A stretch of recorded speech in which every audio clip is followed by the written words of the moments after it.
வணக்கம். இன்னைக்கு திருச்சியில் ஒரு கல்லூரி மாணவி முகத்தில் ஒரு பையன் கல்லால் கொலவெறி தாக்குதல் பண்ணிடுவான். இது பார்க்கும்போதே ரொம்ப மனசு ரொம்ப கஷ்டமாக இருக்கு.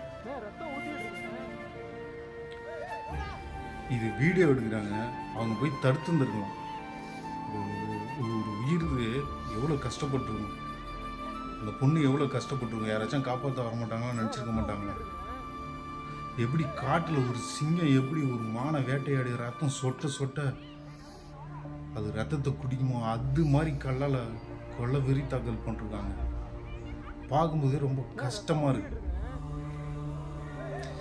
இதெல்லாம் பார்க்கும்போது எப்படி பெண் பிள்ளையை பெற்றவங்க எப்படி வெளியில் அனுப்புவாங்க, காலேஜுக்கு அனுப்புவாங்க, ஸ்கூலுக்கு அனுப்புவாங்க, எந்த நம்பிக்கையில் அனுப்புறது? ரொம்ப கஷ்டமாக இருக்குது. ஒரு பொண்ணுக்கு ஒரு பையனை பிடிக்கலனாலும் சரி, ஒரு பையனுக்கு ஒரு பொண்ணை பிடிக்கலனாலும் சரி, விலகி போங்க. லவ் பண்ணாலும் சரி, லவ் பண்ணலனாலும் சரி. அதுக்காக இது மாதிரி தவறான முடிவுகளை எடுக்காதீங்க. கோபத்தில் எடுக்கிற முடிவு என்றைக்கும் தப்பாக தான் முடியும். இன்றைக்கி அந்த பொண்ணோட உயிரே போயிருக்கும். ஹாஸ்பிட்டலில் அந்த பொண்ணு எவ்வளோ கஷ்டப்படுதுன்னு தெரியாது. ஆனால் அந்த பையனோட லைஃப் போயிடுச்சு.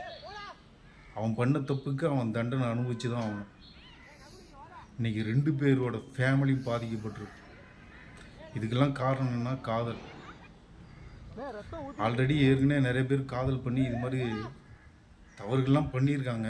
சில பேர் பிரிஞ்சும் போயிருக்காங்க டீசெண்டாக. அது மாதிரி பிரிஞ்சு போங்க, போயிட்டு அவங்கவுங்க லைஃப்பை பாருங்கள்.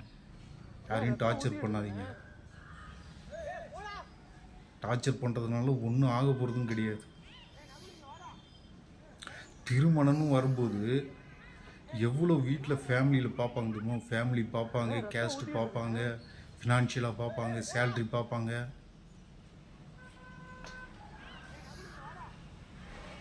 வீடு இருக்கான்னு பார்ப்பாங்க. இவ்வளோ இருக்குது. ஆனால் லவ் பண்ணுற பசங்க இதெல்லாம் பார்க்குறது கிடையாது. அப்புறம் சண்டை வந்த பிறகு இது மாதிரி பிரிஞ்சு போகிறது, அப்புறம் சண்டே ஆகுறது, இது மாதிரி கொலவெறி தாக்குதல்லாம் நடக்கிறது தேவையில்லை. ஃபஸ்ட்டே இதெல்லாம் யோசித்து பண்ணுங்க. பெற்றவங்கெல்லாம் பாவம். ஆனால் இதில் அரசியல்லாம் கிடையாது. யார் ஆட்சிக்கு வந்தாலுமே இது மாதிரி தவறுகள் நடந்துக்கிட்டு தான் இருக்குது. இது தனி மனிதனோட ஒழுக்கம். இது அனைவருமே கடைப்பிடிக்கணும். நம்ம இது மாதிரி தவறுகளில் நம்ம செய்யவே கூடாது.